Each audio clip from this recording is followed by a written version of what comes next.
Fala pessoal, tudo bom com vocês? Aqui é André Neves, professor de História, e hoje eu quero convidar vocês para assistir uma aula super bacana sobre a primeira fase da República Oligárquica, que é o governo provisório e a chamada República da Espada.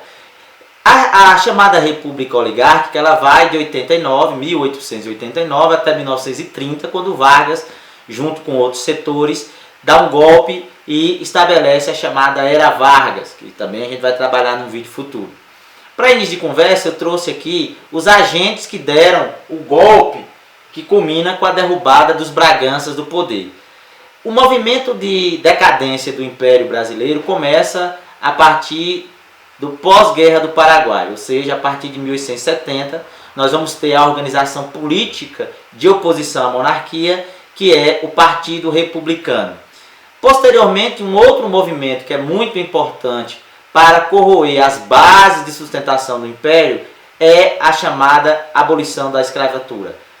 Esse movimento separa em definitivo o Império e suas bases de sustentação, que até então era justamente a oligarquia cafeeira, né? Outros agentes também estavam envolvidos, como os militares.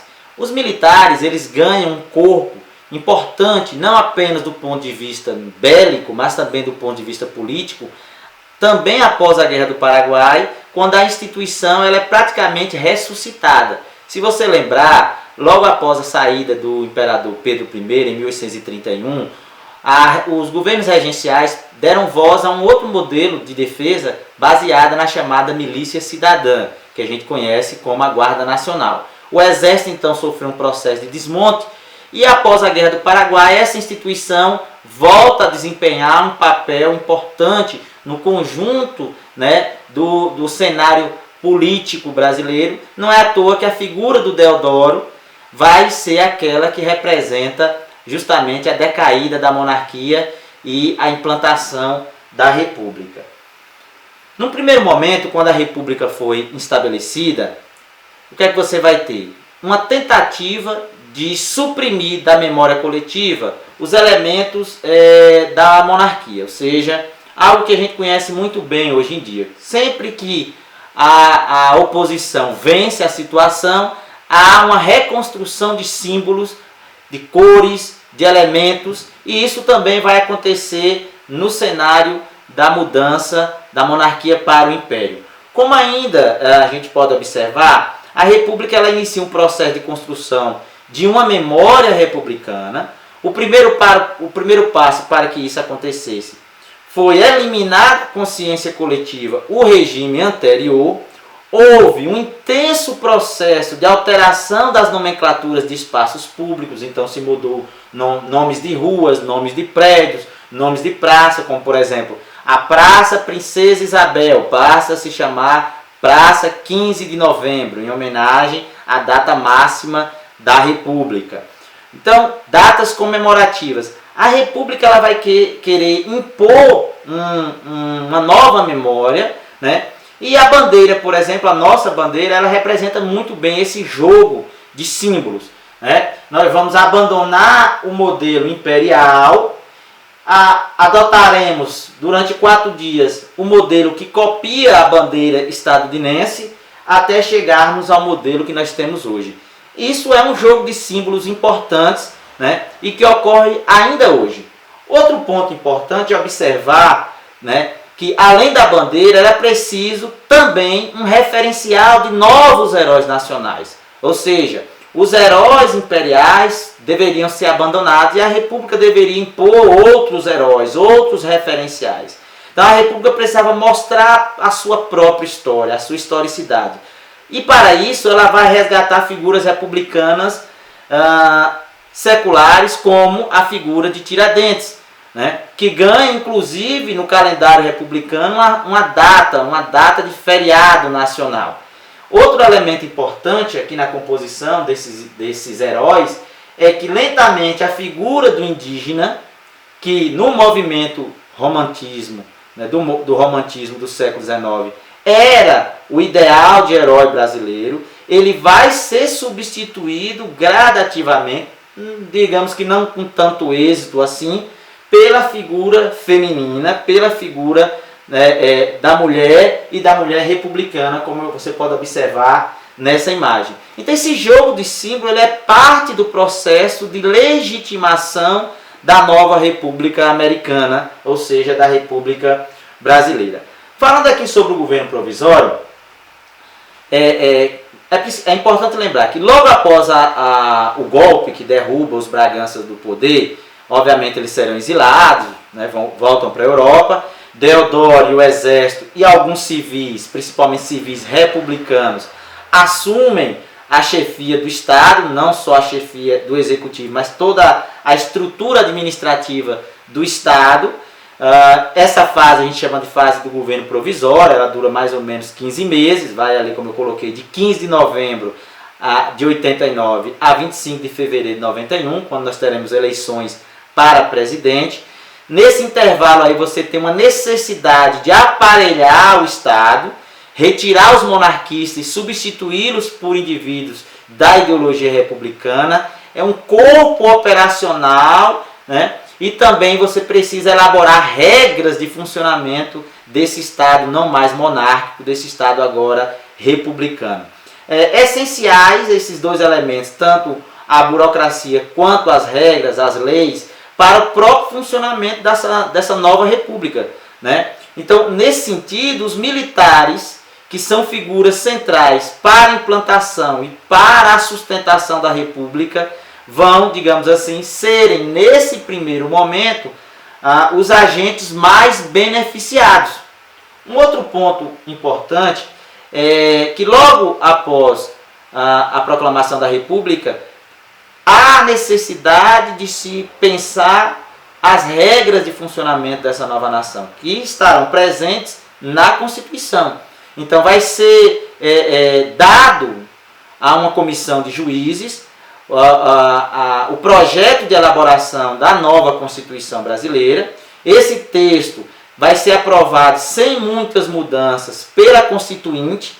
A Constituinte será aberta, instaurada exatamente em 15 de novembro de 1890, um ano após a proclamação da República, e ela vai ser presidida pelo próximo presidente que é eleito, que vai ser Prudente de Moraes, que assume em 1894.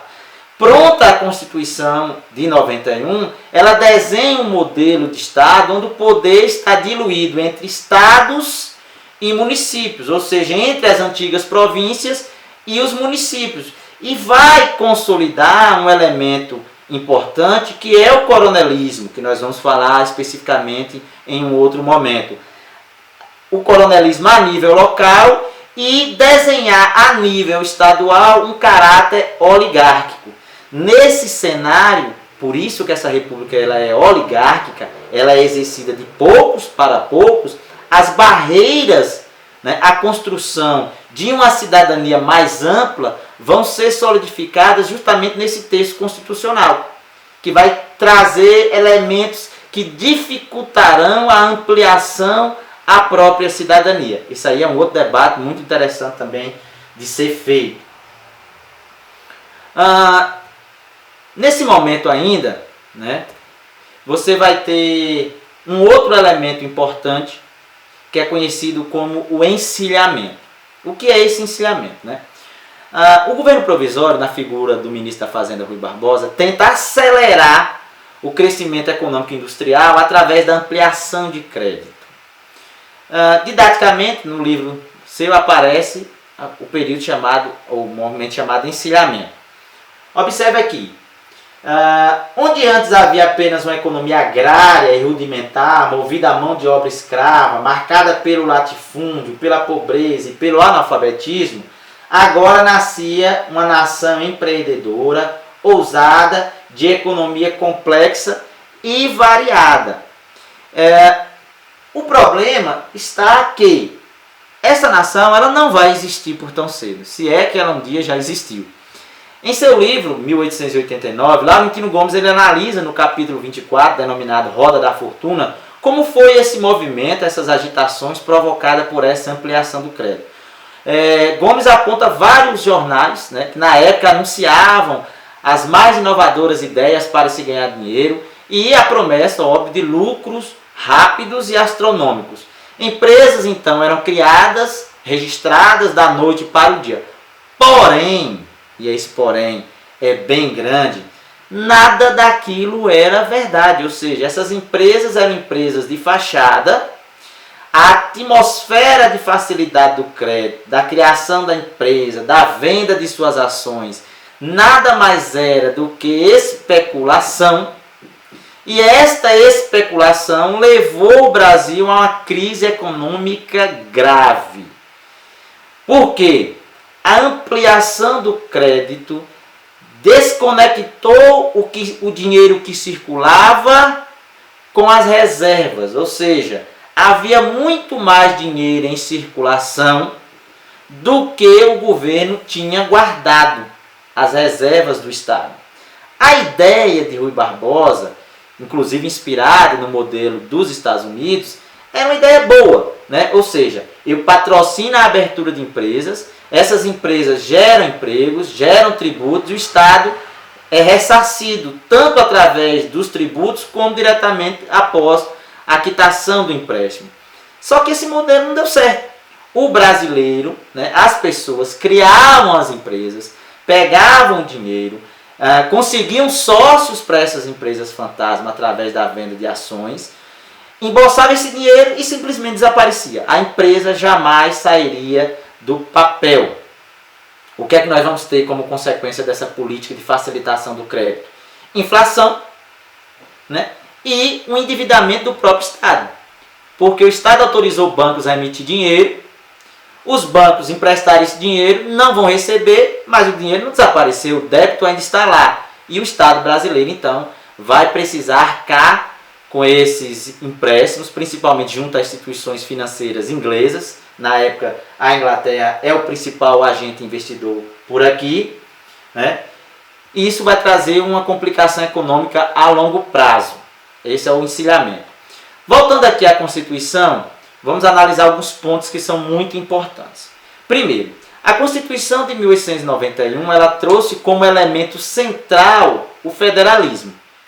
Retomando aqui a análise sobre o texto da Constituição de 1891, vamos observar elementos que são fundamentais. O primeiro dele é que essa Constituição ela elege como estrutura central o federalismo. O federalismo ele possibilita maior autonomia aos estados e aos municípios. No Império, o modelo era o inverso, ou seja, o Império adotou uma política de centralização. As decisões mais importantes eram tomadas a nível do Rio de Janeiro, a nível do próprio imperador muitas vezes. Com o federalismo, há uma descentralização do poder, né? Então, isso fortalece as oligarquias estaduais, era um anseio grande dessas oligarquias, e fortalece muito mais o coronelismo, porque esse coronel, dentro dessa estrutura federativa, vai ser justamente a fábrica de votos. Essa figura e essa função ela é nova na República, né? Você tem o coronel do Império, mas ele age no sentido que nós denominamos o conceito de mandonismo. Agora não. Ele é incorporado, ou seja, a figura do coronel é institucionalizada e ele tem uma função muito clara, produzir votos. O poder moderador, que era no Império um absolutismo disfarçado, ele deixa também de existir nesse texto constitucional, fica apenas os três poderes, o poder executivo, o poder legislativo, o poder judiciário, que são equivalentes, lembre-se. Os poderes, apesar de funções distintas, eles são equivalentes. Por que isso é importante? Porque quando você tem um poder que se sobrepõe, quando você quebra a harmonia dos poderes, você entra numa ditadura. Isso é um ponto central, básico da política. Outro elemento é que nós adotaremos o presidencialismo e o sistema bicameral, ou seja, o parlamento é dividido entre a Câmara dos Deputados e o Senado Federal, que é a estrutura que nós temos até hoje. Avançando. O princípio básico, né, a ideologia básica do texto constitucional é o liberalismo. Se você retomar a análise sobre a política desde a primeira Constituição lá em 1824, você vai observar que o liberalismo já estava presente. Dom Pedro, quando ele inicia o seu governo e convoca a Constituinte, ele mostra um caráter liberal. Não se esqueça que a Europa, para ter uma Constituição de ordem liberal, precisou fazer verdadeiros processos revolucionários. Aqui não. Só que, qual é a questão? Inclusive esse liberalismo, Emília Viotti da Costa chama de liberalismo tropical, é um liberalismo próprio do Brasil. Vamos adaptar a nossa realidade, onde a escravidão é justamente no Império o elemento que impõe o limite ao exercício pleno do liberalismo. Na República, a cidadania vai ser limitada. Vamos analisar aqui. A República instaurada sob o princípio do liberalismo, ela é bastante ambígua e contraditória em seus próprios princípios, ou seja, ela afirma o liberalismo, mas o texto em si é uma negativa do princípio liberal, porque propunha-se, do ponto de vista da ideia, que o governo estava destinado a servir a coisa pública, a res pública, como os romanos diriam, ao interesse coletivo. O que nós vamos observar de fato é a dominação de uma minoria e a exclusão de uma maioria, como nos lembra a professora Maria Efigênia Lage, da Federal de Minas Gerais. Ou seja, o liberalismo brasileiro ele é exercido exclusivamente por um pequeno grupo de indivíduos. E qual é o critério para essa exclusão? No texto constitucional, o critério é a alfabetização, incorporado e que limita gigantemente a participação política justamente dos egressos do cativeiro, dos descendentes dos escravos, daqueles que estão marginalizados, que não tinham então a possibilidade do exercício político. Sua cidadania então não era plena, e ainda não é, né? A vida, ou como eu posso dizer, a mudança, na verdade, dessa premissa eleitoral se deu ainda no Império, quando houve alteração pela lei de 1881 do critério censitário, quando a renda era a porta de entrada da participação política, e adotou-se um modelo de alfabetização. Isso num país onde a grande maioria analfabeta fez o quê? Com a participação política caísse de 10% para 1%. Houve também restrições à participação política de grupos específicos, né? Mesmo que alfabetizados, como os mendigos, como os soldados e as ordens religiosas diversas. Eu quero chamar a atenção aqui para o último ponto do slide aqui, da lâmina. Compreender como essa república ela se apresenta ao pobre. Porque assim, o texto constitucional, o debate político, as questões de ordem ideológica, falar sobre liberalismo, falar sobre federalismo, coronelismo, mandonismo, essas questões é um debate que envolve um grupo muito restrito. Grupo de letrados, uma galera urbana, então é algo muito limitado. Um ponto fundamental do processo da república, de instauração, de consolidação da república, e aí eu chamo a atenção de vocês para isso, é que você tente perceber como a república se apresenta aos mais pobres, como a república chega ao sertão. Por isso que haverá várias revoltas durante os primeiros anos, inclusive as primeiras décadas da república, porque essa república ela chega numa perspectiva autoritária.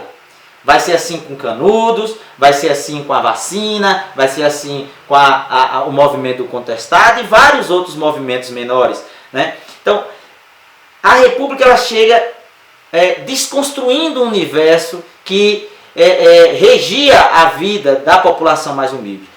Especificamente sobre esse último ponto aqui. A separação entre Estado e Igreja, que era um elemento central da vida imperial, o padroado, onde o padre exercia funções administrativas, era o padre que fazia os registros, tanto o registro de nascimento, o registro de óbito, o registro de casamento, né, como o censo, trazia as novidades. Esse padre ele perde essa função, o indivíduo perde esse referencial da igreja como uma extensão do Estado. E agora ele vai precisar realizar todos esses procedimentos em um cartório. Essa é uma novidade, além dos impostos e todo um aparato que o Estado republicano monta e chega nos sertões de forma abrupta, marcando uma ruptura de uma longa tradição religiosa. O indivíduo certamente se perguntou: como assim o casamento na igreja não tem mais validade? Como assim eu preciso fazer um registro civil? Há uma desconstrução da forma como o mundo funcionava para a população mais pobre. A república ela se apresenta de forma imperativa, de forma autoritária, cobrando impostos, obrigando as pessoas a fazerem registro fora da igreja. E é por isso que a gente pontua que até hoje essa república, ela na grande maioria das vezes é uma república mal amada. E para fechar essa análise aqui sobre a Constituição, a gente precisa lembrar o seguinte: o texto em si vai garantir os direitos individuais, liberdade de culto, liberdade de expressão, segurança, direito à propriedade, que são princípios básicos do liberalismo.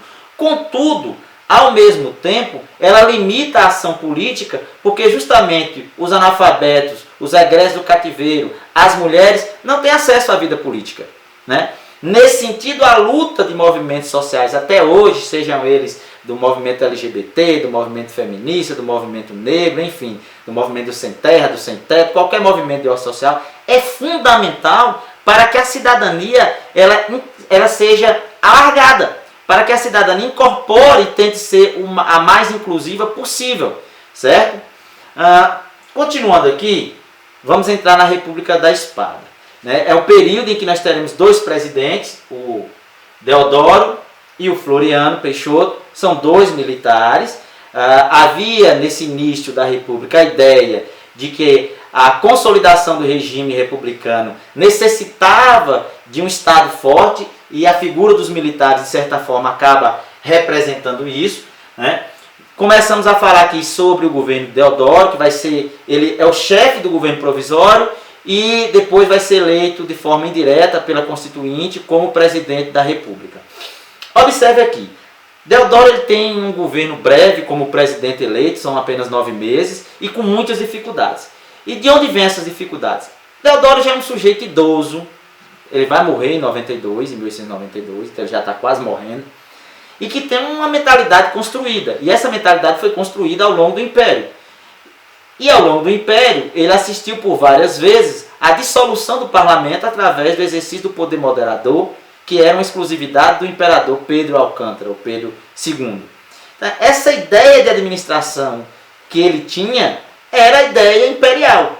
Só que num sistema republicano, você precisa de um malabarismo, muitas vezes você precisa ceder. É um jogo, né, de forças. Deodoro tinha muita dificuldade de compreender esse funcionamento básico da República, porque ele queria impor a sua vontade contra a vontade do parlamento, e isso vai gerar o quê? Um abandono do parlamento do seu governo, ele vai ficar isolado, porque ele buscava, inclusive, ele realizava, inclusive, um governo que tentava favorecer os seus pares, concessões públicas de ordem clientelista, né?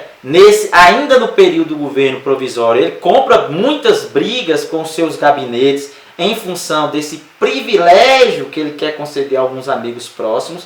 Chega mesmo a sair no murro com Benjamin Constant, que é um elemento, que é uma figura-chave do republicanismo no Brasil.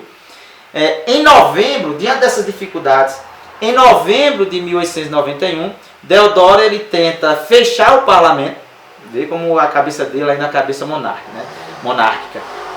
Fechar o parlamento e decretar estado de sítio, ou seja, suspender os direitos civis, as garantias civis, por um determinado tempo.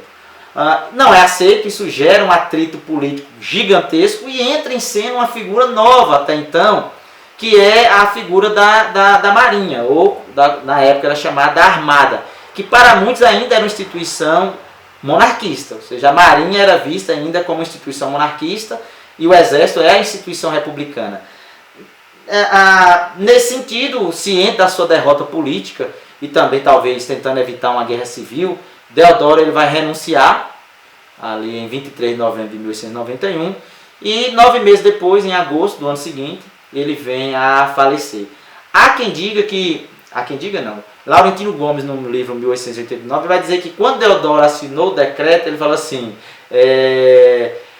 que assina o decreto de alforria do derradeiro escravo do Brasil. Não quero aumentar o número de viúvas nem de órfãos em meu país. Mandem chamar Floriano, não sou mais o presidente da República e vou pedir a minha reforma. A saída de Deodoro traz para a chefia do poder o chamado Caboclo do Norte, Floriano Peixoto. Quando Floriano assume, o cenário não é dos melhores. Realizou diversas intervenções militares para a deposição de governos estaduais, né, desorganizando, desarrumando as estruturas de poder a nível local. Ele se manteve no poder de forma ilegal, porque o texto constitucional dizia que caso o mandatário eleito não cumprisse 50% do seu mandato, deveria ser realizadas novas eleições. De maneira que Floriano vai permanecer 3 anos no poder, se autodenominando vice-presidente, mesmo ocupando o cargo de presidente. O apoio ao governo de Floriano vem justamente dos mais interessados que esta república dê certo, que são os paulistas, né? Eles desejavam uma nação unida, republicana, e temiam que esse território se desmembrasse e principalmente temiam o retorno à monarquia. Aliás, esse é um traço muito comum da elite paulista até hoje, né? Os governos que não atendem os seus interesses têm grande dificuldade de administrar esse território. Olha, galera, uma observação importante aqui para vocês. Revolta Federalista e as demais revoltas, como Canudos, Contestado, Revolta da Vacina, Revolta da Chibata, eu vou fazer um vídeo à parte. Para finalizar aqui a análise sobre o governo Floriano, ele vai ser um governo que consegue abafar a segunda revolta armada, que é a revolta da Marinha, que tenta derrubar o seu governo, porque de fato é um governo ilegítimo. Ele consegue derrotar também a revolta federalista, que vai agitar o Rio Grande do Sul entre 1893 e 1895, que nós vamos falar num outro vídeo. E por fim, o governo Floriano ele desperta nos meses finais do seu governo o medo de que ele se transformasse em um ditador. Porque ele vai contar com um apoio popular grande, o chamado movimento do florianismo, né? Ele tem um apoio de civis e militares.